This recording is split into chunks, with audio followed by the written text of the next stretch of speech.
you'll notice I've imported this still, and it's automatically doing this weird zoom in, zoom out thing. By default, when you drag stills into a project, they're affected by what's called Ken Burns. Ken Burns was a documentary filmmaker, he may still be alive, I'm not sure, who pioneered this technique where he would take still images and zoom in or out on them to create a bit of movement and make them more seemingly cooperative, I suppose, with video clips that are obviously moving.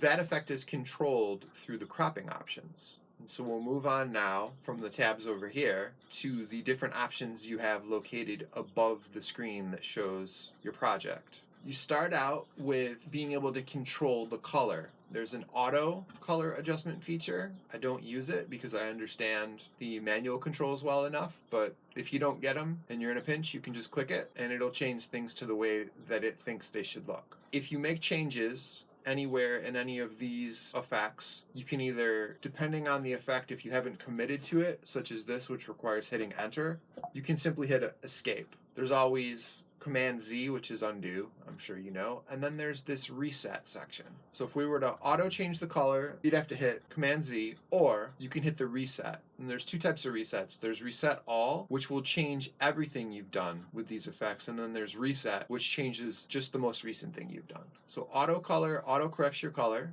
You can match the color of this clip to something going on in another clip. So we'll hit match color, and then on the left it shows where we're matching from. And using this eyedropper icon, we can scrub through the other clip and match the color to whatever we like in another video. This can be pretty effective with simpler clips, but if there's a lot of color going on and movement, it approximates it. It gets you pretty close. It can be a starting point. And again, you can hit escape, or if you like what you've come up with, you can hit enter and render the effect. Again, hitting Control Z to undo, or should you prefer, you can use this reset. So we hit enter and then reset. It goes back to what it was. The most useful of this section for me is white balance. You hit white balance, and then using the eyedropper from any location in the current clip, you can select a piece of something that's white, and the color adjustment will use that as its base point for what the color white is and adjust the rest of the colors according to that. Again, here, if you don't like the changes that took place, just hit escape. If you do like them, hit enter. If you've already hit enter and you want to go back, hit reset. Or, of course, as with all things in the OS, hit Command Z.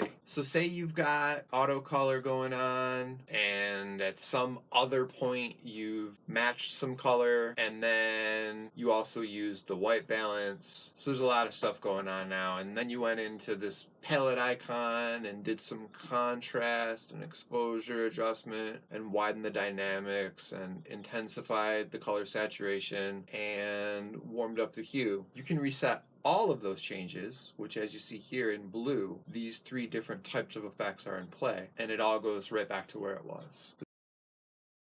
Like I said, in these crop functions, stills are automatically imported as a Ken Burns effect. And in the Ken Burns effect, you can change the size of the starting crop and the ending crop, and the video will then zoom in or from side to side as you specify by clicking this crop icon and manipulating these two squares. Again, when you import a photo, it defaults to Ken Burns. If you import a photo and it defaults to Ken Burns, and you don't like that and you want it to just be normal, click on the crop icon and change this selection from Ken Burns to either crop to fit, which will crop the image to the aspect ratio of the project, or just to fit, which will crop the image to its full size. Over here, you can rotate the image either counterclockwise or clockwise, and again, there's our reset button. So should we rotate it and not like it, we always have the option of Command Z or hitting the reset button.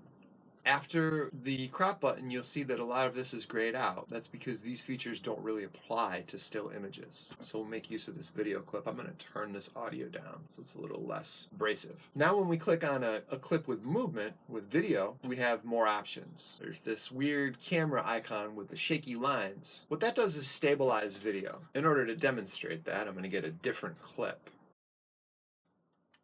So here's some video of me setting my camera on a swing and pushing it.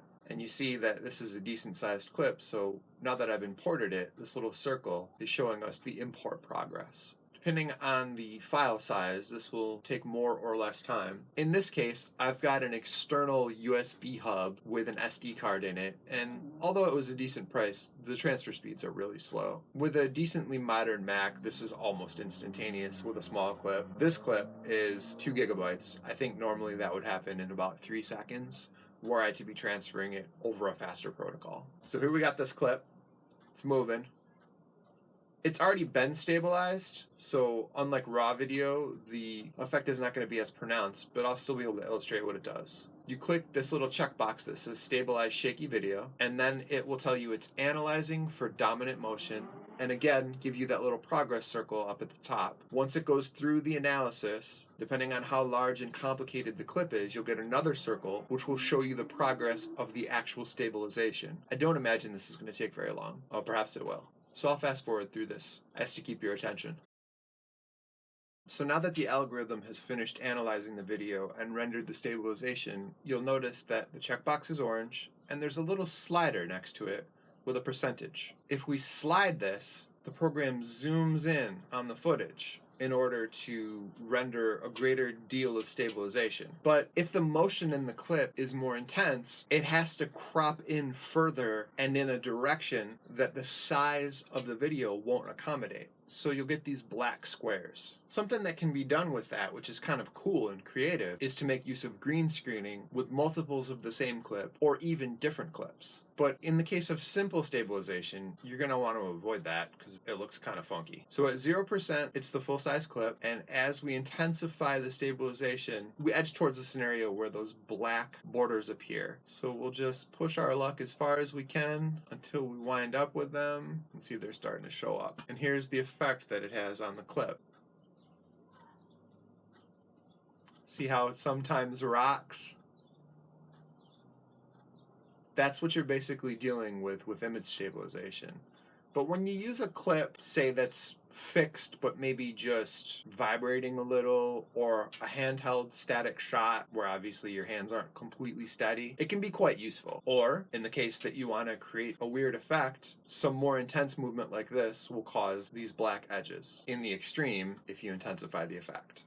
These are the audio effects. I don't use them because to me it seems kind of redundant. You can just change the volume of your clip in the clip itself. And I'm not going to use any of the filters or anything that they put on audio because I have a DAW and actual knowledge of audio production. But for people who don't really write or produce music or deal with audio, I guess it can be useful. There's some filters here, audio effects, which we'll talk about in a second. I'm not too knowledgeable about this. It seems fairly redundant and silly. And they've got it really extrapolated out here in that you have basic control of volume, basic EQ, and a noise reducer. I don't even know how well that works. Again, this is all kind of rudimentary compared to what I can do in Reason. And then for some reason spread out over here into the filters, they've got audio effects. And the next relevant effect that I make use of all the time is speed. If you click on this speedometer, you have control over speed in broader strokes, slow, fast, adding a freeze frame, or customizing speed. And then once you've manipulated the speed, you can reverse the direction of play, preserve the pitch of the audio despite the fact that the video has slowed down or sped up, and you're given chunky increments by which you can speed up or slow down the video. But once you've manipulated the speed, you'll also notice if you right click, you can show a speed editing handle directly on the clip and thus change the acuity with which you adjust the speed of any given clip. When a clip goes from being normal speed to faster, a rabbit appears on the clip. When a clip goes from being normal speed to slower, a turtle appears.